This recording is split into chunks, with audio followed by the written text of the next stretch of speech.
Today we're going to be diving into a game that I've been wanting to talk about for a while. This game was apparently intended to be a light-hearted, family-friendly edutainment game.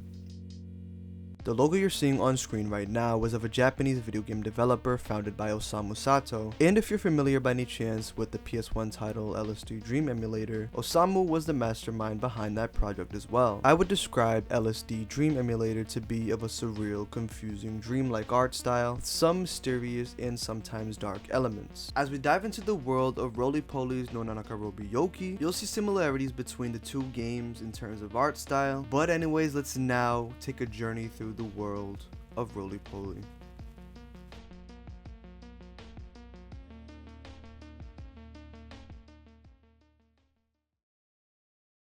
September 1996. It was around this time when roly-poly was being showcased at Macromedia Yukon 96, which to my understanding was pretty much a convention for CD-ROM programs, especially those that used products originally made by Macromedia, which would then be bought out by Adobe such as Flash or Dreamweaver. In the kidswear department of the Macromedia Multimedia Awards, apparently roly-poly was a finalist, and to be honest, I'm not too sure what that means, but the reason I bring this up is because this game was in fact being marketed as a kids game despite having an admittedly uncanny art style, but I guess that's just how 3D PC games were back in the day. Quote, "The quick brown fox jumps over the lazy dog" is an edutainment title which allows for the user to have a glimpse of 26 Japanese kotowaza or proverbs while enjoying the performance of animal motif characters called the roly-poly. Although largely targeted at kids, it is also intended to be enjoyed by adults because it incorporates cultural knowledge. It was a major goal of the creator to reproduce the cultural aspects of cartoons and animation in a digital medium. In Japanese and English, it was created using Fontographer, Director, and Sound Edit 16. Also, just a quick side note, OSD, which again are the developers of roly-poly and stands for Outside Directors Company, did have plans to release the game internationally, and if that had happened, the English name, The Quick Brown Fox Jumps Over the Lazy Dog, which was just mentioned in the description I just quoted, would have been used. However, publishers in the US and Europe were not interested in distributing the game. March 14th, 1997. This was the day roly-poly released in Japan, and although I won't dive into it too much right now, I thought it'd be fitting to mention the sequel that came out November 21st, 1997, called Roly-Poly's World Tour. Both of these games are pretty obscure, making copies of them hard to come by, and for some time these two games were considered lost media. However, quote, "An auction listing for a copy of roly-poly's nanakorobi yaoki was found by Reddit user Visual Menace, and Osamu Sato Discord server user Goha bought the copy and ripped the game on July 21st, 2019. As of May 31st, 2023, a copy of World Tour was found and uploaded to archive.org by Reddit user BakuDD or BakuDD, I don't know how the freak you say your name, bro, and Osamu Sato Discord member Potato Impact. So by some miracle, fans interested in preserving and archiving Osamu Sato's works managed to find both games. If you know what you're doing and where to look, these games are in fact even playable. We're now about to dive into the world of roly-poly. But first, let's open up our virtual machine.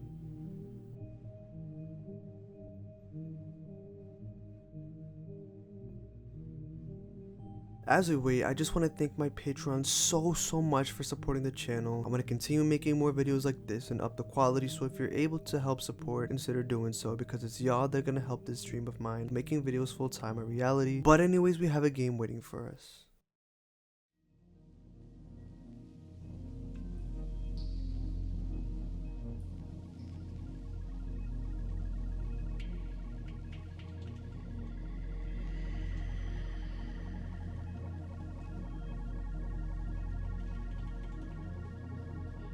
Right off the bat, the art style of this game reminds me of some of the older games published by Scott Cawthon, namely Chipper and Sons Lumber Co. Although roly-poly and this game share some similarities, being that they both have lower quality 3D models, the main thing I wanted to highlight with this game is the criticism it received. People would say the game's characters looked creepy even though they weren't intended to be so, but instead of Scott getting big baby rage mad, he actually ran with said criticism and conceived a tiny little obscure franchise I'm pretty sure none of you guys know about. Jokes aside, I think how Scott used lower poly 3D models is telling to the fact that he understands how there is a certain uncanny element to them, and although Osamu Sato was a very artsy guy, I'm not sure to what extent he intended for the characters of roly-poly to appear creepy or if he intended that at all. But anyways, I think that there's no other part of this game that is more strange and existential than this part. The letter T.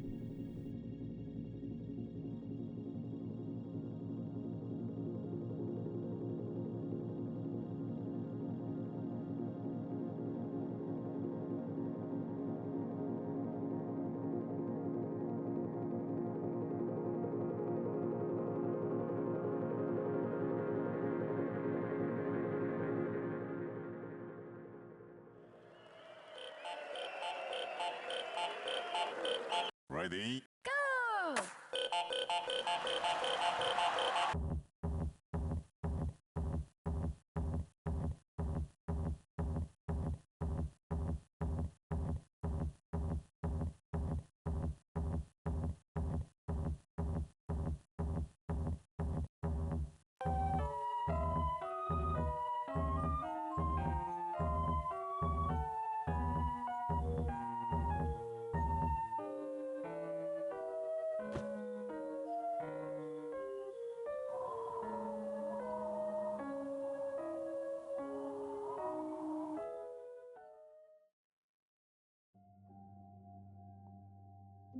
Time flies. Clicking the book on the bottom right corner of the screen brings us to the entire proverb, which reads the following. Time passes so quickly for all of us. In fact, it seems to speed up as you get older and older. Even one's lifetime, it is said, passes in a mere flash. Think of your summer vacations. Each day seemed so long and lazy, but when it was all over, you couldn't even figure out where the time went. Things that happened years ago seem to have only happened yesterday. Not even the fleet-footed Benetton could outrun time and its effects. This is one of the more infamous scenes, if you will, due to its darker tone and using bright reds, which to me means the rush and alertness in attempts to outrun time, contrasted with black, meaning to me the inability to do so. The proverb that accompanies the visuals gives it more of a darker vibe. On top of that, there's even been discussion on places like Reddit of this scene, with people sharing the same sentiment, that it's one of the more darker proverbs in the game. But anyways, this is pretty much the game. Each letter you click on gives you a word that starts with said letter. A cutscene then plays, and some of them are interactive, and afterwards you get some words of wisdom. To repeat a common sentiment shared with pretty much everyone in the community, I also agree that kids are not reading all that. From the Reddit thread I showed you just a moment ago, the OP Sad MCD pointed out how the Time Flies cutscene was admittedly creepy. And I think in general, some people are of the opinion that the entire game is just too weird and too scary and too complex for a kid's game, which is also true, but that doesn't take away from this game's charm whatsoever. Going into the comments section of the thread, Reddit user Zapato Hombre said that at first I thought it was a weird creature with teeth, but then I realized it's a badly made beard and the robot monkey thing is aging. I really think that this is out of place and inappropriate for a children's game. OP then replies, it is. It's creepy. I know, right? What was the point of this game? And why even introduce a child to the concept of morality so early? Yeah, it's very strange, but this is only a fraction of the game. OP also said the following, quote, I've played through the whole game. It's actually really cute. This was really out of place.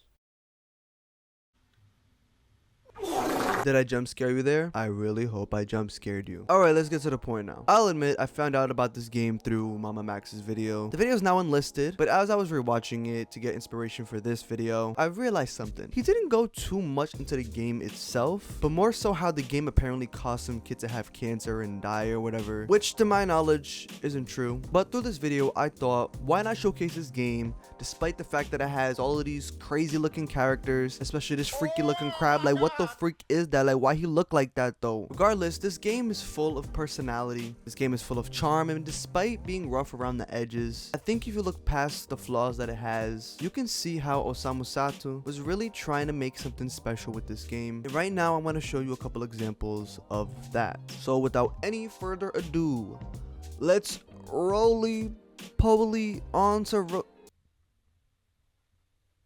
what the frick was I trying to say?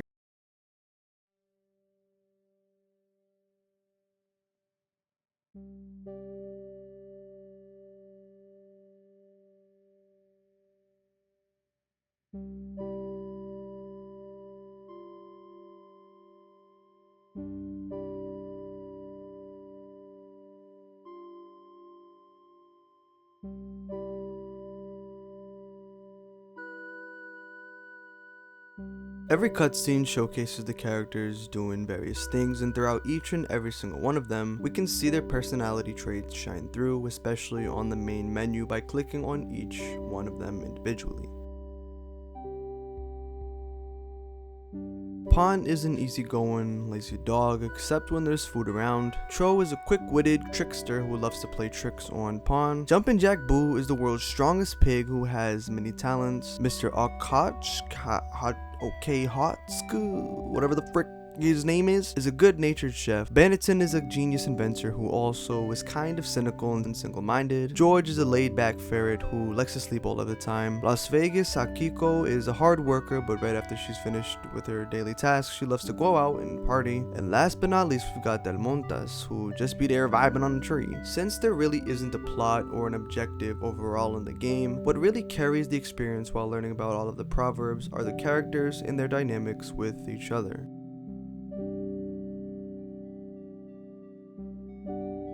Without even looking at the character descriptions, you get an idea as to what they're like even simply through their designs and the way they move. For example, you can tell Pawn is a happy-go-lucky guy who just wants to enjoy life, or you can tell Cho is up to something, and honestly the way he's built, bro, just gives me villain vibes, bro. Or how just by looking at Benetton, you can tell he's one of those really smart anime characters with a reflection in his glasses, thinking he's him. Overall, the game may have some pretty out there character designs, and the time scene may have low-key given me an existential crisis. But I think at the end of the day, Osamu Sato's vision for a fun, charming, and different educational game really shines through as you play the game, and you can tell a lot of love went into making this project. Hello. This is the end of the video. If you don't care about freaking a Q&A, if you don't really care about this ugly mug, then feel free to click off. I totally understand, and I want to thank you so much for watching until this point. In my community post a couple days ago, I made a post saying basically ask me your questions because I'm gonna do an A at the end of I'm gonna do a Q&A at the end of my next video. So here we are. And it started from Monkey Cat Guide. He said, Warga Harga Schmarga. It's a very philosophical question, so I think I would tackle it from a very philosophical perspective. If you don't mind me, I'm gonna speak the Warga Schmarga language. So if you don't understand that language, use Google Translate or something. Ergashmerga or Wagamarga Laga Traga Shaga. Shagamarga Laga Marga Draga, and also Wagashmarga Laga. I don't know if I said that right, but hope you understand what I said. Inalala asks, YouTube revenue, age, favorite food. I'm 69,420 years old, so I'm pretty old, as you can see by the wrinkles on my forehead. My favorite food is chicken noodle soup with the soda on the side. I like it with the chicken, I like it with the fried. Shimra Tori asked, how did you come up with this name? So basically, I was in my room, bro. I was like, I want to make a YouTube channel and I want to have a fire name. So I was like looking at channels in my sub box or whatever, and I saw PewDiePie and was like, PewDiePie has like 3 syllables in his name, PewDiePie, and it kind of flows, it kind of sounds nice, and it's iconic. I like to hit the nene, and I want something to flow with that. Watch me win, watch me nene. So I thought Swa Nene, that would flow nice. Swa Nene. K Stevens asked, how old were you when you started YouTube, and who inspired you to start YouTube? My inspirations for YouTube, pretty much who inspired me was all of the YouTubers I would watch, all of those gaming YouTubers, people like Corey Kenshin, PewDiePie. The people who inspired me to make the kind of content I do today are people like Barely Sociable, Blame It On George. I remember during the pandemic, I watched a Blame It On George video by LHOHQ, and I thought that video was freaking fire, bro. And the Barely Sociable video, the 1 hour long one about freaking the Silk Road, top notch, bro. I did not expect me to watch the whole thing, but there I was, sitting through the whole thing, and I thought it was the best video I ever watched on YouTube. Nexpo, obviously, Mama Max, people like that, they inspired me to make the content that I do today. Aka, aka Aka Mega Gear X, aka Mega whatever, however you pronounce your name. You asked what inspired you to make a channel and what's your favorite game series. Basically how the platform pretty much allows you to just post whatever you want, whatever you feel most passionate about. Of course, if you market it a certain way that people find interesting, that's the only way that people will actually click on your videos. My favorite game series is one that I've been playing ever since I was little, Pokemon. In Minecraft too, you know, every single time a Pokemon game comes out, I gotta play it, even though the last couple ones were literally extremely freaking mid. Scarlet and Violet, bro, those games, hot take, but it's garbage, bro. It's garbage. But Legend Arceus, though, I will say it was fire. It was top notch. Alien is cool. I'm sorry if I butchered the name. They ask, do you think making shorts is a great way to grow a channel which uploads long type of videos too? Since the long form video algorithm and the shorts algorithm are two completely different algorithms and they're two completely different markets, I don't think that shorts will directly have an influence over your long form content. A million views on a short, that doesn't translate to a million views on a long form video. If you upload shorts as a long form channel, it'll get your name out there in the shorts ecosystem or whatever, and people in that side of YouTube will know your name or whatever. So I think your presence online as a whole on YouTube, it's a net positive. But I think if you're a channel trying to grow your long form content, shorts will not directly have an influence on that. Adrian Gasly, which, love your content, bro. You haven't posted in like 9 months. There's an itch for your content in my soul, bro. I miss you, man.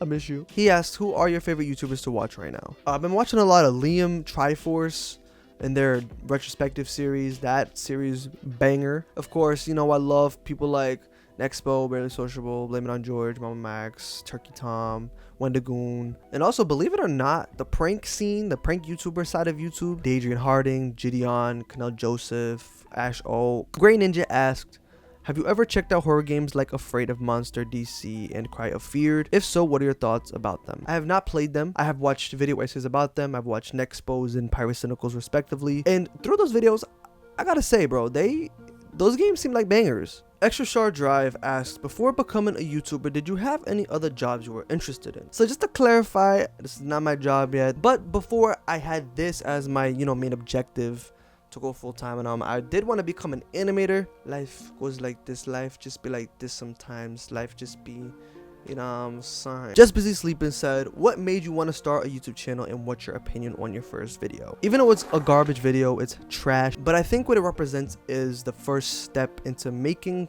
a vision that I have in my mind become a reality. Solcy asked, what editing software do you use? What's your favorite color? How do you come up with the topics for your videos, and how do you research your videos? I use Adobe Premiere Pro. My favorite color is yellow, and I come up with my video topics by pretty much kind of going on YouTube, seeing what people are talking about, seeing what people are not talking about, and how I do research for my videos. The first thing that I do before anything is I go on YouTube and I look up videos about said topic and I see what people are saying about them, and then I go on Google. I kind of just look up the topic and I find a starting point. And from that starting point, I just kind of go into the rabbit hole. 0G0 or OGJO, whatever the frick.